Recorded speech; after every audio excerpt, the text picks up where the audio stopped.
Aruna herbal beauty parlour and fancy స్త్రీలకు మాత్రమే. Beautician S అరుణ. మా ప్రత్యేకత 5,000 రూపాయల హైడ్రో ఫేషియల్ కేవలం 3,000 రూపాయలకే చేయబడును. మా వద్ద bridal makeup, party, photoshoot, reception, HD pro, air brush makeup చేయబడును. నెయిల్ ఆర్ట్ చేయబడును. మా వద్ద ఫ్యాన్సీ కాస్మెటిక్స్ ఐటమ్స్, పెండ్లకి, తలంబ్రాలకు ఐటమ్స్, ప్రధానంకు సంబంధించిన ఐటమ్స్ మరియు అన్ని రకముల పార్టీలకు గాజులు, CZ items, temple gold items లభించును. Aruna herbal beauty parlour and fancy. Beautician S Aruna. Potti Sriramulu వీధి, ఆర్చి దగ్గర, దర్శి.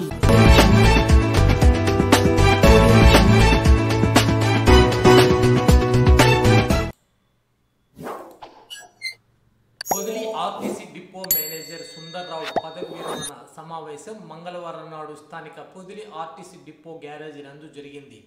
తొలుత స్థానిక ఆంజనేయ స్వామి దేవాలయం నుండి ఆర్టీసీ బస్టాండ్ వరకు ర్యాలీ నిర్వహించి అనంతరం ఏర్పాటు చేసిన సభలో పలువురు మాట్లాడుతూ వృత్తి దైవంగా భావించి అంకిత భావంతో పనిచేశారని ఆయన సేవలను కొనియాడారు. అనంతరం డిపో మేనేజర్ సుందర్రావు సతీమణి గ్రేస్ లలితను ఘనంగా సత్కరించారు.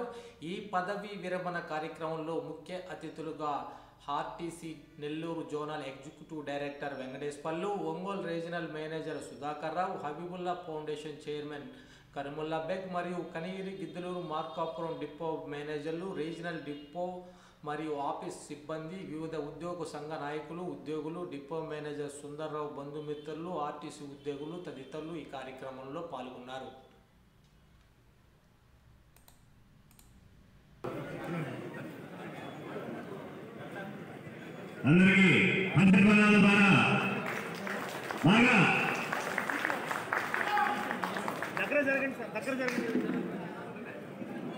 ఇప్పుడు గౌరవ ట్రెజరీ డిపార్ట్మెంట్ వాళ్ళు వచ్చి ఉన్నారు.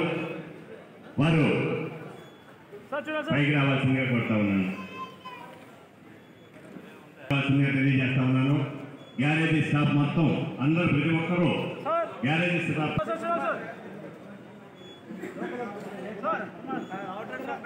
గారి సారథ్యంలో, ఈడీ గారి సారథ్యంలో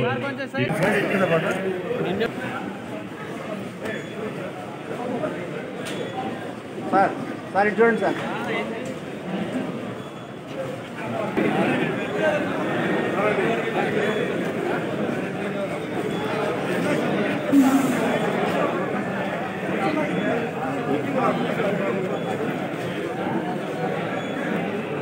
సార్ కొంచెం దారి ఇవ్వండి ప్లీజ్ కొంచెం దారి సార్ ప్లీజ్ కొంచెం సార్ కొంచెం దారి ఇవ్వండి. ఆగే కొంచెం మెట్టు మీద దిగండి సార్.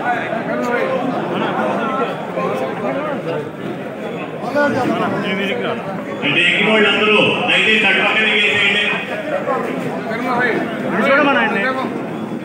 అడ్డించి దిగండి, అటు ఎక్కమాకండి దయచేసి అటు ఎక్కమాకండి. సోదరులకి, ఇక్కడ ఉన్నటువంటి గ్యారేజీ ట్రాఫిక్ సోదరులకి, తరువాత ఇంకా యూనియన్ నాయకులకు, ఒంగోలు నుండి రీజన్ నాయకులకు, పాత్రికేయులకు అందరికీ వందనాలు. ఇప్పటికే సమయం చాలా కాలాతీతమైంది కాబట్టి నేను ఎక్కువసేపు మాట్లాడాలని కోరుకోవట్లేదు. నేను 1989లో ట్రాఫిక్ అప్రెంటిస్గా ఏపీఎస్ఆర్టీసీలో జాయిన్ అయ్యాము. 1991లో రెగ్యులర్గా ట్రాఫిక్ ఇన్స్పెక్టర్గా మార్కాపురం డిపోలోనే ఉద్యోగం చేశాను. అప్పుడు మన ఈడీ గారు డిపో మేనేజర్గా కళ్యాణ దుర్గం నుండి మార్కాపురానికి ట్రాన్స్ఫర్ మీద వచ్చారు. నేను ఒక్కొక్క డిపోలో ఒక్క ఉదాహరణలే చెప్తూ ఉంటాను, అన్నీ చాలా ఉంటాయి. మార్కాపురం డిపోకు సారు డిఎంగా ఉన్నప్పుడు ఆ Dornala sector, Khammam sector, Tripurantakam sector, Y Palem sector అస్తవ్యస్తంగా ఉండేది. అంటే అప్పుడు ఉన్నటువంటి డైరెక్ట్ TA2లు వాళ్ళు ఉండేవి కాదు. అదే కింద వాళ్ళు నేనేం అవమానపరిచింది కాదు, అది వాళ్ళు మనకు డైరెక్ట్గా ఉన్న వాళ్ళంత షార్ప్నెస్, డిపో మేనేజర్లు డైరెక్ట్ ఉన్న వాళ్ళ షార్ప్నెస్ TA2లుగా మేము ఎదిగిన వాళ్ళకు ఉన్నది. అది సత్యం. అందుకని అప్పుడేదో TA3లు వాళ్ళు ఉండేవాళ్ళు. ఆ షెడ్యూల్స్ మాత్రం సారు అన్ని సెట్ చేయమంటే ఖమ్మము 1 hour ఫ్రీక్వెన్సీ వయా తొల్లుపాడు 7 సర్వీసులు, వయా తిప్పాయపాలెం 5 సర్వీసులు, ఎర్రగొండపాలెం 45 minutes ఫ్రీక్వెన్సీలో అది కూడా 4-5 సర్వీసులు, సరిగా గుర్తులేదు. త్రిప్రాంతం కూడా 1 hour. అది ఆ విధంగా సెట్ చేసి బస్సులు డంపింగ్ కాకుండా ప్రజలకు అనుకూలంగా ఉండే విధంగా అన్ని ఊళ్ళు తిరిగి ప్రతి ఉదయం సాయంత్రం పూట ట్రాఫిక్ జనరేటింగ్ పాయింట్లు నిలబడి ప్రజలకు ఏది అవసరం. ఆటోలు అంటే అప్పుడు ఎక్కువ లేవు, 95లో ఆటోలు వచ్చినట్టుంది. అప్పుడు కింద పైన ఎక్కేవాళ్ళు. ఆ విధంగా మార్కాపురం డిపోలో TA2గా సార్ దగ్గర ఆ విధంగా పనిచేశాను. తరువాత గిద్దలూరు డిపోలో TA2గా వెళ్ళాను. అప్పుడు ఆర్ఎం గారు సల్మాన్ రావు సారు ఉన్నారు. అప్పుడు మా గిద్దలూరులో ఉన్నటువంటి TA2 ఆచార్య, ఆయన పేరు కృష్ణమాచార్య, ఆయన ప్రస్తుతం రిజైన్ చేశారు. ఆయనకు అప్పుడు ఉన్నటువంటి ఏవి రమణారెడ్డి డిపో మేనేజర్ గారు MF నుంచి వచ్చారు సారు. ఆయనకు పడలేదు. ఎందుకంటే ఈయన బుకింగ్ అంత ఎఫెక్టివ్ చేసేవాడు కాదు, కంట్రోలర్ మీద వదిలిపెట్టేవారు. అందుకని అక్కడ రోజు 5,000-6,000 కిలోమీటర్లు క్యాన్సిలేషన్ ఉండేది. అప్పుడు సల్మాన్ రాజు గారు ఒంగోలు పిలిపించారు. సుందర్రావు, నువ్వు 6.5 సంవత్సరం మార్కాపురం డిపోలో TA2 చేసావు, గిద్దలూరు వెళ్తావా అని. అదేమో సార్ అది వెళ్తాను. సరే నువ్వు వెళ్ళిపో, నేను మీ డిఎం గారికి ఫోన్ చేస్తాను, నువ్వు వెళ్ళిపో, రేపు ఉదయం పూట ఆర్డర్ పంపిస్తాను, నువ్వు వెళ్ళిపోమని చెప్పి నేను ఇంటికి కూడా రాకుండా డైరెక్ట్ గిద్దలూరు డిపో బస్ ఎక్కాను. వెళ్ళి డిఎం గారికి రిపోర్ట్ చేశాను. అక్కడ జరిగినటువంటి విషయం ఏంటంటే ఇద్దరు బుకింగ్ కంట్రోలర్ పెట్టాడు. వాళ్ళు ఇద్దరు, తర్వాత అవుట్ గోయింగ్ చాట్లో ఉన్నటువంటి 3 కంట్రోలర్స్, 3 షిఫ్ట్లు, తర్వాత అదనపు 6,000 లాంటి TA3 ఉండేవాడు. వాళ్ళు ఇప్పుడు ఎంటర్టైన్ అయిపోయారు. వీళ్ళు 6 మంది లీవులు ఇచ్చేవాళ్ళు. అప్పుడు లీవులు CF అనేవాళ్ళు, ఇప్పుడు MS ఉంటున్నాము. ఆ విధంగా ఇచ్చేవాళ్ళు. నేను వెళ్ళి 1 వారం రోజులు గమనిస్తే వాళ్ళు ఏమనుకున్నట్టే మార్కాపురంలో నేను ఏమో చేశాను అని చెప్పి నాకు బుకింగ్ కంట్రోలర్స్ నన్ను పెద్దగా లెక్క చేయకుండా ఉండేవాళ్ళు. ఇప్పుడు ఏంటంటే వెంకటేశ్వర నిపుణులు దాస ఒక 30 మంది ఎంతమంది వాళ్ళకి 6 కిలో నేను 5 కిలో చేసేసి వాళ్ళకి ఏంటంటే వాళ్ళ problems, ladies problem, urinals problem ఉండే డ్యూటీలు సెలెక్ట్ చేశాను. ఏది కనిగిరి, ఒంగోలు, ఇనుకొండ, దరిసి ఈ విధంగా చేసి వాళ్ళని ఒప్పించి లేడీస్కి మొట్టమొదటిగా జిల్లాలో వేసిన వ్యక్తిని నేను. అప్పుడు ఆర్ఎం గారు మహేశ్వరి గారు ఆయన నన్ను ఓయని పిలుస్తాను. ఫోన్ చేసి నువ్వు అర్జెంటుగా ఒంగోలు రా ఆర్ఎం ఆఫీస్ వెళ్ళా. ఏంది నువ్వు లేడీస్కి వేసామంట, అందరూ రీజనల్ వచ్చి సార్ పొద్దుల్లో CA గారు సుందరరావు గారు వేసారు సార్ లేడీస్కి, ఎందుకు వేరు సార్ అని చెప్పి అడుగుతున్నారు. ఎలా వేసారు చెప్పాలి. ఏమి సార్ వేసింది, రీజన్లు గుర్తుపెట్టాను, లేడీస్ ఎంతమంది తీసుకున్నాను, లేడీస్ ప్రాబ్లమ్స్ లేకుండా రూట్లు సెట్ చేసి వాళ్ళని నొప్పించి వేసామని చెప్పారు. ఆ విధంగా పొద్దులు డిపోలు చేశాము.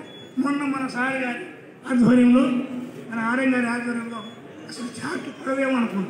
సార్ యొక్క ప్రోత్సాహము, సార్ యొక్క ఇచ్చినటువంటి సపోర్ట్ వల్ల ఈ డిపోలు చార్ట్ వేయగలిగాను. లేదంటే నేను రిటైర్ లోపల చార్ట్ వేయలేనేమో అనుకున్నాను. ఏదైనా అంత ప్రాబ్లం వచ్చింది. ఇంజనీర్లు ముందు ఈ డిపోలు కూడా అదే చేశాను. ఆ తర్వాత ఇంకా కందుకూరులో సింగిల్ స్టాఫ్లు, నాన్ స్టాఫ్లు కూడా పెట్టాము. అప్పుడు కూడా నేను CA ఉన్నాను. ఆ తర్వాత అద్దంకి చీరాల్లో నేను STA చేశాను, కానీ నేను తక్కువ పీరియడ్ చేశాను. అక్కడ నేను చేసింది ఏమి లేదు. ఎక్కువ చేసింది పొదిలి, మార్కాపురం, గిద్దలూరు, కనిగిరి మెయిన్గా ఈ డిపోలలో STA-గా CA-గా చేశాను. ఇప్పుడు మన డిపోలో మరి ఇప్పుడైతే ఈ డిపో చాలా ఎర్నింగ్స్ చాలా డల్గా ఉంటుంది. కాబట్టి సోదరులారా, మీ అందరికీ నా విజ్ఞప్తి ఏంటంటే, మీరు ఈ డిపోలో కూడా ఒంగోలు మన సారు ఆర్ఎం గారు మంచి షెడ్యూల్ సెట్ చేయమని చెప్పారు. 11 సర్వీసులు 20 minutes టికెట్ చేశాను. ఇప్పుడు ఈ డిపోకు అదే ఆధారం ఇది 74 ఓవర్ వస్తుంది. మీరు ఏ రూట్లో కూడా అంత రావట్లేదు. మరి విజయవాడ కూడా రాదు. కాబట్టి మీరు ఈ డిపోను అత్యధికంగా అభివృద్ధిలోకి రావాలంటే మీరు మంచిగా ఉద్యోగాలు చేసి మంచిగా ఈపీగా వాళ్ళు కూడా పెంచండి. తర్వాత నా ఫ్యామిలీ గురించి మా సభ్యులు చెప్పారు. నేను ఫ్యామిలీని చాలా నిర్లక్ష్యం చేసి మాత్రం వస్తాను. నాకేంటంటే ఎప్పుడు ఆర్టీసీ. కాబట్టి నాకు ఇంత ఉద్యోగం చేసి నేను ఈ విధంగా ఉన్నానంటే దానికి కారణము మా దేవత నా భార్య. నేను అందరూ చెప్తా ఉన్నా మా ఎస్టీఆర్ సీఏ కూడా, సార్ మీరు ఇంత యాక్టివ్ ఉంటారు పరువు ఇంటి గురించి పట్టించుకోరు. మా సీఏ గారు మా ధనలక్ష్మి గారు కూడా అడిగితే మా దేవత దయం మన అదేం లేదు. అంతా ఇంటికాడిసి ఉదయం 6 గంటలు లేచి క్యారేజీ కట్టి స్కూల్కి వెళ్ళి ఎదురు చేసి కందుకూరులో సీఏ చేసిన కూడా ఉదయం 6 గంటల కందుకూరు మార్కాపురం డిపో కోసం 6 గంటల కందుకూరు ఉంటే బస్ స్టాండ్ తీసుకొచ్చి ఇచ్చి అప్పుడు పిల్లలు చిన్నపిల్లలు మా పిల్లలంతా అప్పుడు ఆమె బస్ స్టాండ్ తీసుకొచ్చి ఇచ్చి డ్రైవర్కి ఇచ్చి కందుకూరు కూడా నాకు భోజనం ఏర్పాటు చేసి అట్లనే 6వ మార్చిలో షెడ్యూల్ సీఏ చేశాను, ఎంక్వైరీ సీఏ కూడా చేశాను. అప్పుడు కూడా భోజనం నేను అప్పుడైతే ఇంటి దగ్గర నుంచి లేచి వెళ్ళేవాడిని కాబట్టి అప్పుడు సరిపోయింది. ఇప్పుడు కూడా ప్రజలకి మా దేవతే నా ఆరోగ్యాన్ని కాపాడే విషయంలో కానీ సంసారం కానీ మా పిల్లలు అభివృద్ధిలో నేను ఎప్పుడు వాళ్ళు ఏమి చదువుతున్నారని తెలుసు కానీ ఎప్పుడు నేను హాస్పిటల్ కూడా వెళ్ళేవాడిని కాదు. ఎప్పుడు ఆమె వెళ్ళేది. నేను రమ్మంటే నాకు పర్మిషన్ ఉండదని చెప్పేవాడిని. ఆ విధంగా పిల్లల్ని ఎంతో జాగ్రత్తగా పాపను ఎంబీబీఎస్ ఎండి జనరల్ మెడిసిన్ చేయించాము. తర్వాత 2వ అబ్బాయి వెంటనే చేశాడు, మొదటి అబ్బాయి బీకామ్ పీజీ చేశాడు. కాబట్టి పెద్దల ఆశీర్వాదాలు మా ఈడి గారు కానీ మా ఆర్ఎం గారు కానీ మీరందరూ కానీ మీ అందరి ఆశీర్వాదాలు మీ అందరి సహకారంతో నేను 30 సంవత్సరాలు ఉద్యోగము చేశానని గర్వంగా చెప్తూ అవకాశం మీ అందరికీ నా హృదయపూర్వక వందనాలు. Thank you. సుందరరావు గారు 1991 అక్టోబర్ అనుకుంటా ఆ ప్రాంతాల్లో మార్కాపురానికి రావడం జరిగింది. ఆ టైంలో నేను ఆల్రెడీ డిపో మేనేజర్గా ఉన్నాను. సో అక్కడ కలుసుకున్నాం. మళ్ళీ ఈ నెలాఖరికి నేను వచ్చే నెలాఖరికి రిటైర్ అవుతున్నా. అయితే ఈ మధ్యలో ఎక్కడ మళ్ళీ కలవాలా. సో ఇది ఒక దైవ నిర్ణయం. సో స్టార్టింగ్ ఎండింగ్ రెండింటిలో ఉన్నాను ఆయనతో పాటు. అలాగే ఇప్పుడు అందరూ కూడా చెప్పారు, అంటే రొటీన్గా ఇప్పుడు దాదాపు ఒక 10-15 స్పీచ్లు వినుంటాం. చేరినప్పుడే రిటైర్మెంట్ రోజు ఫిక్స్ అయిపోయి ఉంటుంది, అది దైవ నిర్ణయం, దాన్ని ఎవరు ఏం చేయలేదు ఇలా అని చెప్తాను. అంటే ఒక with a tone of sorrow, ఒక దుఃఖంతో మీరు బాధపడకండి సార్ అన్నట్టుగా. కానీ ఏంటంటే డేట్ ఫిక్స్ అవుతుంది కానీ ఆ డేట్కి మనం ఉంటామో లేదో కూడా డౌట్ ఉన్న. ఇట్లా భార్య సమేతంగా స్టేజ్ మీద ఘనంగా ఇంతమంది పిల్లల సమక్షంలో ఘనంగా వీడ్కోలు ఏర్పాటు చేసుకోవడం, అలాగే ఇట్లా చక్కటి విందు భోజనం ఏర్పాటు చేయడం, ఇలాంటి అదృష్టం చాలా తక్కువ మందికి వస్తుంది. సుందరరావు గారు వన్ ఆఫ్ ద లక్కీయెస్ట్ పిల్లలు. తర్వాత ఇందాక సుధాకర్ గారు కూడా మాట్లాడుతూ శేష జీవితం అంటున్నారు. ఆ వర్డ్ కూడా నాకు సరిగ్గా మిగుడు పట్టలేదు. శేషం అంటే ఏంటంటే ఒక పెద్ద దాంట్లో చిన్న మొక్క మిగిలితే దాని శేషం అంటాం. అంటే నీకు అయిపోయిందంతా ఇంకా కొంచెమే మిగిలింది అని చెప్పడం ఇండైరెక్ట్గా. అయితే నేను అనేది ఏంటంటే 62 ఇయర్స్కి రిటైర్ అవుతున్నాం. ఇంకా ఒక 30 సంవత్సరాలు దేవుడు మీకు చక్కటి ఆరోగ్యాన్ని, ఐశ్వర్యం ఎట్లాగో ఉంది, పిల్లలే ఐశ్వర్యం అందరూ. అలాగే మరి మీ పక్కన మీ సతీమణి కూడా ఉంటారు ఇప్పుడు. కాబట్టి ఇది శాస్త్ర జీవితం కాదు, ఇదే ముఖ్యమైన జీవితం అని నేను భావిస్తున్నాను. ఓకే. తర్వాత మరొకటి ఏమంటే మరి కొంతమంది మరి మాట్లాడారు. మరి ఆదివారం కూడా మరి క్రిస్టియన్స్కి చాలా ముఖ్యమైనటువంటి రోజు. అది చాలామంది మిస్ అవ్వకూడదు, రిలీజియస్గా మిస్ అవ్వకూడనటువంటి రోజు. అయితే దాన్ని కూడా లెక్క చేయకుండా ఇక్కడ వృత్తికి అంకితం, అంటే దీన్ని దైవంగా భావించినటువంటి వ్యక్తి చాలా మహానుభావుడు సుందరరావు గారు. సో అందరూ క్లాప్స్ కొట్టచ్చు, చాలామందికి ఆ నిబద్ధత ఉండదు.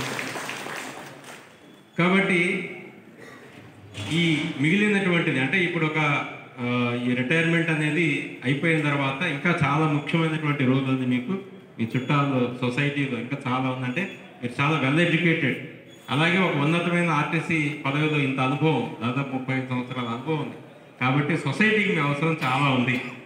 చాలా సందర్భాల్లో చాలా విషయాల్లో ఇట్లాంటివంటి వ్యక్తులు సొసైటీలో లేకపోవడం వల్ల ఎంతో ఒక గ్యాప్, ఒక వాయిడ్ అనేది ఉంది మన సొసైటీలో చాలా విషయాల్లో. దాన్ని సంపూర్ణంగా ఫిలప్ చేస్తారని చెప్పి నేను ఆశిస్తున్నాను. తర్వాత ఇంకొకటి ఏంటంటే మాకు అంటే నేను కూడా ఇలాగే డిపో మేనేజర్గా చేరి ఇన్ని సంవత్సరాలు చేసిన ఈ పారామీటర్లు, కేఎంపీలు, ఈపీకే, ఓఆర్, టైర్ లైఫ్ మళ్ళీ ఈ హ్యాంగ్ ఓవర్లు మాత్రం ఉండద్దు. మళ్ళీ ఈ డిపో పరిసర ప్రాంతాలకు రావడం కానీ ఈ హ్యాంగ్ ఓవర్లు కానీ నేను చూస్తూ ఉంటా. ఈ హ్యాంగ్ ఓవర్ మనకి ఉదాహరణకి ఇప్పుడు కర్నూలు తీసుకుందాం అనుకోండి, కర్నూలులో ఎంక్వైరీ పక్కన ఇలా కూర్చుని ఉంటారు. ఏది మాజీ ఉద్యోగులు గుంటూరులో కూర్చుంటారు, ఒంగోలులో కూర్చుంటారు. ఆ హ్యాంగ్ ఓవర్లు మాత్రం దయచేసి మీరు పడద్దు, దీనిలోంచి ఫ్రీ అప్ అయిపోండి దీంట్లోంచి. ఎందుకంటే ప్రపంచం చాలా పెద్దది, ఇంకా మీరు చేయాల్సిన చాలా పనులు ఉన్నాయి. తర్వాత 1-2 విషయాలు మనం ఏంటంటే ఆర్టీసీ రూల్స్ రెగ్యులేషన్స్ ఇక్కడ డిసిప్లిన్లో మనం చాలా నిష్ణాతులం, కానీ కొన్ని విషయాల్లో చాలా వీక్గా ఉంటాం. ఉదాహరణకి ఏంటంటే ఒకేసారి లంసమ్ అమౌంట్స్ అన్నీ కూడా వస్తాయి, ఫైనాన్షియల్ మేనేజ్మెంట్ ఇట్లాంటివి కూడా దయచేసి మరి మీ సతీమణి గారు టీచర్ వెల్ ఎడ్యుకేటెడ్ కాబట్టి వాళ్ళ చేతిలో పెట్టడం, అలాగే ఇంటి రెస్పాన్సిబిలిటీస్ కూడా పిల్లల చేతిలో పెట్టడం. అంటే ఇప్పటిదాకా డ్రైవర్ సీట్లో కూర్చున్నటువంటి మీరు ఆ సీట్ వేరే వాళ్ళకి ఇచ్చేసి ప్యాసింజర్ సీట్లోకి వచ్చేసి కూర్చొని రిలాక్స్ అవ్వాల్సినటువంటి తరుణం.